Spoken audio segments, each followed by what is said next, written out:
মানুষের জীবনের চেয়ে মূল্যবান কিন্তু আর কোনো কিছু নাই। ভিসাও না, জি। কোনো কিছুই আর কোনো এর চেয়ে এটা হচ্ছে অমূল্য। কারো যদি বাচ্চা মারা যায়, এখানে কবর আছে। এইটার বেসিসে ভিসা পাওয়ার ডাইরেক্টলি কোনো অপশন নাই। আগে যেহেতু একটা মিসক্যারেজ হয়েছে, রেকর্ডে আছে। তাহলে তো ওই সময় উনার জন্য ট্রাভেল করা এমনিতেও ঠিক হবে না, যদি ট্রাভেল করার মতো সময়ও থাকে। একটা টাইম আছে যে ৩২ সপ্তাহের পরে কেউ আর প্লেনেই উঠতে পারবে না। এটাই কোনো প্লেন ৩২, কোনো প্লেন ৩৩, কোনো এয়ারলাইন্স আরকি।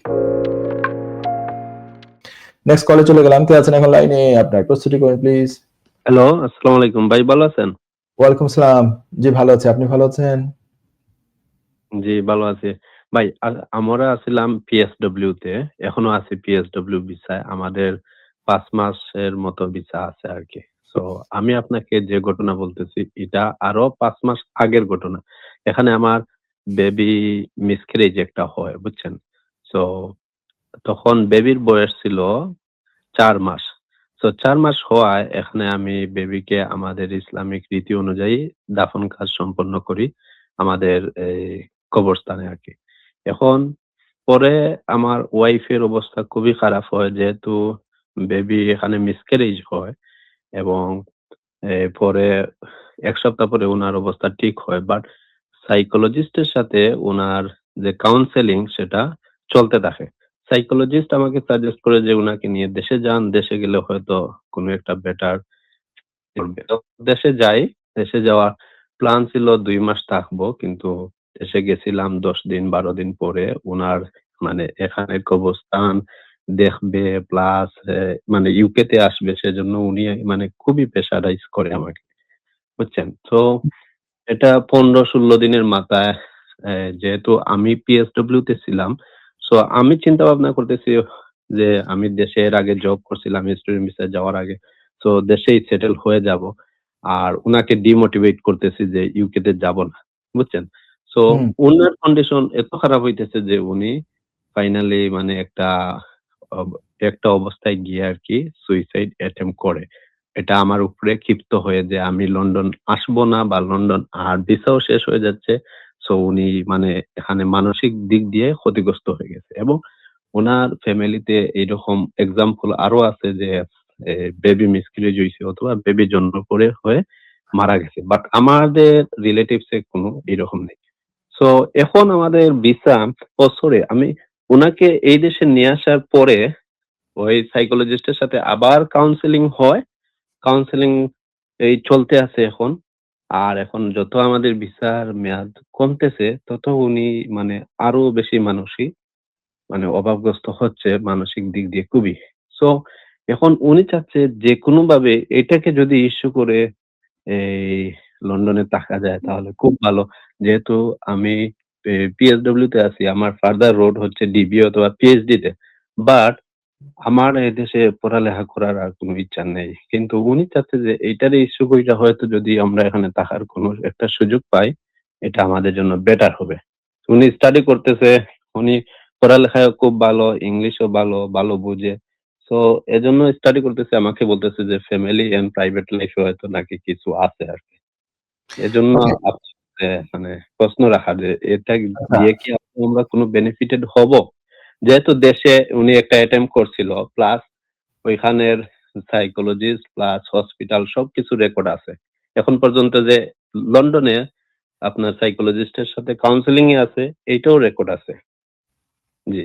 মানে দেশে যখন উনি সুইসাইড অ্যাটেম্প্ট নেন, তখন দেশে আপনি সাইকোলজিস্ট এর কাছে ছিলেন বা হসপিটালে নিয়ে গিয়েছেন নিশ্চয়ই, নাকি কি বললেন? আমি জি, ২ টা জি, জি। তখন ওখানে ওখানে ডাক্তাররা হসপিটালে এটা জানে যে উনি সুইসাইড অ্যাটেম্প্ট নিয়েছেন?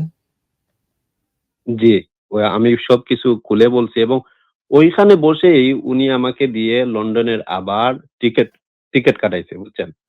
সো উনি মানে হসপিটালে সুইসাইড বসেই অ্যাটেম্প্ট উনি বলতে আরেকটু আমাকে যদি কিছু আপনার যদি বলতে সামনে যদি কোন দ্বিধা থাকে, আপনি এই আনসারটা নাও দিতে পারেন, আপনার ইচ্ছা।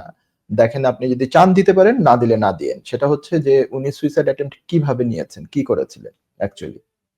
এটা আমার সাথে কথা বলতে উনি মানে হুট করে রুমে চলে যায়। রুমে চলে যাওয়ার পরে আমরা মানে ওনাকে অনেক ডাকতে তারপরে রুমের দরজা ভেঙে আমরা বের করি, বুঝছেন?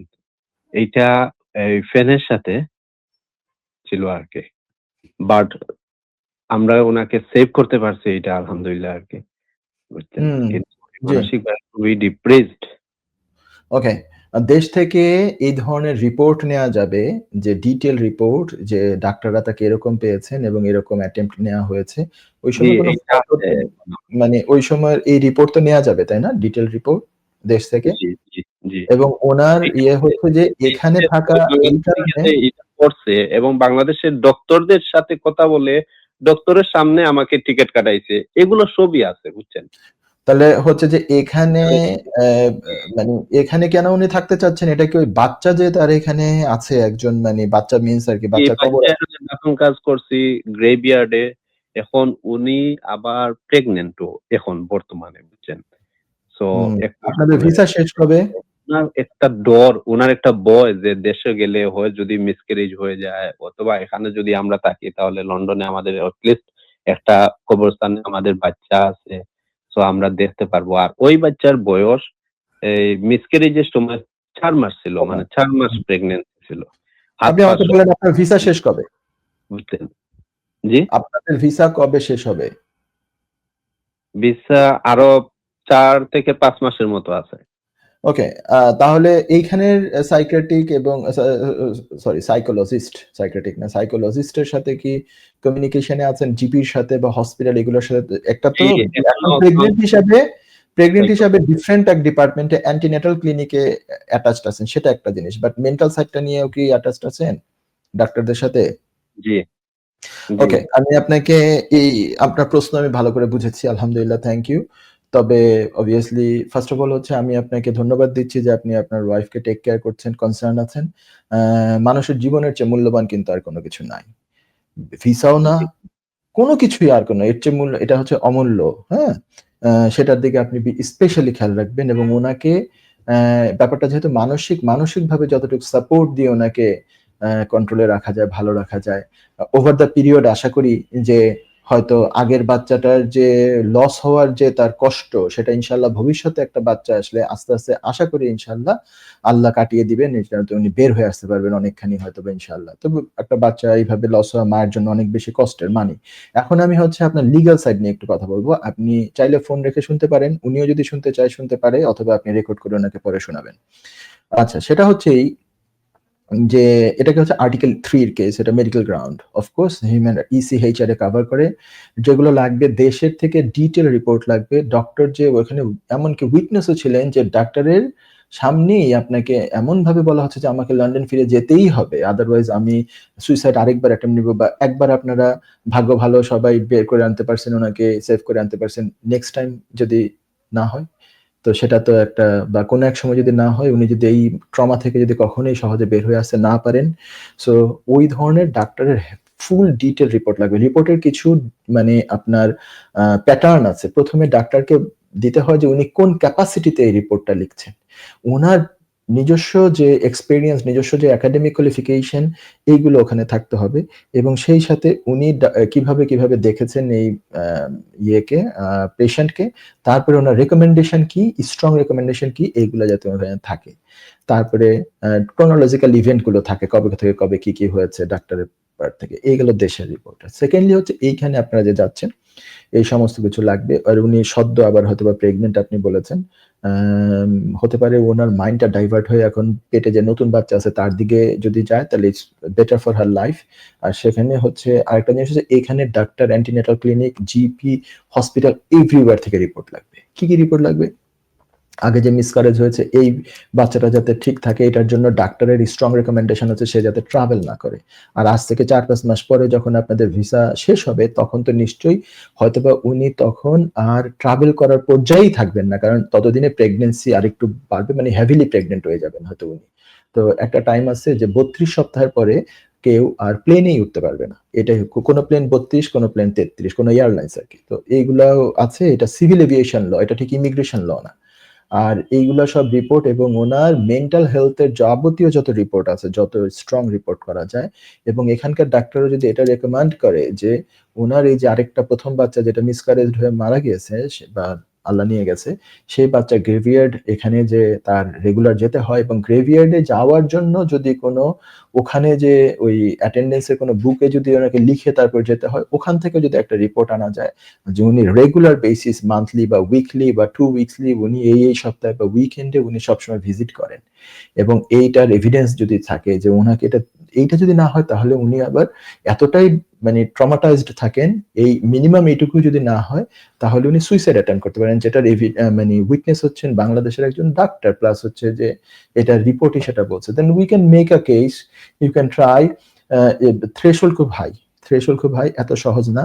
কারণ হচ্ছে যে হোম অফিস বলতে পারে যে আরেকটা বাচ্চা এবং ভবিষ্যতে যদি প্রথম যে বাচ্চা গ্রেভিয়ার্ড ওটা দেখতে আসতে হয় ভিজিট ভিসায় তুমি আসতে পারো। হ্যাঁ, তুমি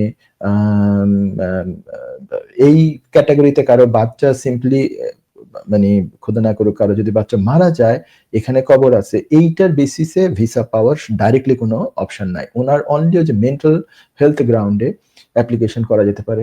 সেই সাথে এটা যদি না হয় শেষ পর্যন্ত তাহলে হচ্ছে আপিলের রাইট থাকবে। আপিলে এটা মানে অবশ্যই ভালো একজন জাজ যদি হয়, ইম্পার্শিয়াল জাজ হয়, জাজরা সাধারণত ইম্পার্শিয়ালি উইথ ডিউ রেসপেক্ট জাজদেরকে আমরা রেসপেক্ট করতে হবে, তাহলে এগুলো শুনে there will be chance to defend her case in the court before the জাজ।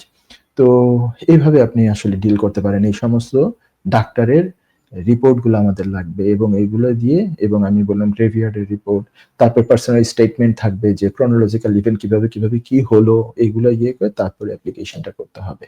ঠিক আছে, তো করে then you can try, but it is the difficult case. আমি আবারও বলছি এটা একদম ইজি না যে করলাম আর হয়ে যাবে, বাট এইভাবে করার একটা স্কোপ আছে।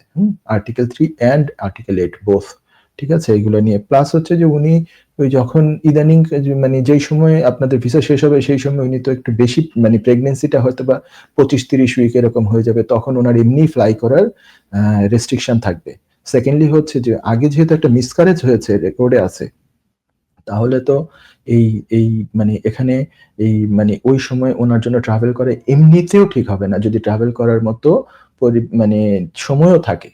কারণ হচ্ছে যে ওনাকে তো আরো সাবধানে থাকা লাগে, যাদের এই রেকর্ড আছে প্রিভিয়াস হিস্ট্রি আপনি বলেছেন ওনাদের পরিবারেও এই হিস্ট্রি আছে, এটা জেনেটিক কিনা সেটাও ডাক্তারের একটা কমেন্টস থাকতে পারে।